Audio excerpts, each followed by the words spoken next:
Facce buie e clima teso. Dal balcone al primo piano del municipio di Borgo Valbelluna arriva l'eco dei toni forti che oggi hanno ragion d'essere, perché per ACC la situazione è più che drammatica. ACC ha assolutamente bisogno che il governo acceleri quelle ipotesi di risposte che aveva immaginato, perché abbiamo bisogno di un sostegno vero. Nel salone di rappresentanza, l'uno di fronte all'altro, i rappresentanti socio-istituzionali del Consiglio di sorveglianza di ACC, convocato d'urgenza da Elena Donazzan, d'intesa con il primo cittadino di Borgo Valbelluna, in collegamento il ministro D'Incà, il presidente della provincia di Belluno Padrini, il direttore di Confindustria Ferrazzi. Stride l'assenza ingiustificata della pattuglia dei parlamentari bellunesi, ad eccezione del senatore Badole, impossibilitato a partecipare per problemi personali. Abbiamo bisogno di aiuti e questo lo può fare solo il governo. Quello che il territorio poteva fare, quello che ha potuto fare il comitato di sorveglianza socio-istituzionale, quello che hanno fatto i lavoratori, era tutto quello che potevamo fare.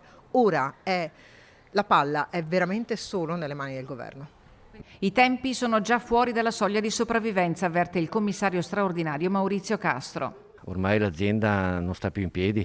Con i mesi di ottobre il commissario ha detto che non ci saranno più le condizioni per la continuità industriale e quindi oggi non portiamo a casa nessun risultato. Oggi portiamo a casa l'impegno, ancora una volta confermato da tutti i partecipanti, di fare il possibile perché ad ACC arrivino i fondi necessari per mantenerla in vita. Non c'è un disegno bello e chiaro e preciso. Se lo stabilimento è ancora aperto è grazie anche ai nostri sacrifici e sacrifici del territorio, ascoltateci e vogliamo un incontro al governo insieme al ministro Giorgetti o alla Todde, chi segue insomma l'avvertenza.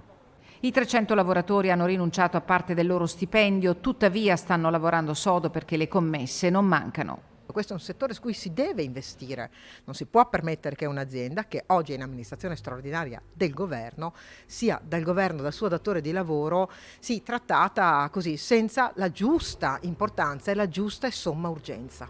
Adesso è ora di smetterla, ognuno deve assumersi tutte le loro responsabilità, tutte le sue responsabilità e bisogna fare tutti quanti quello che è possibile fare per salvare questa azienda.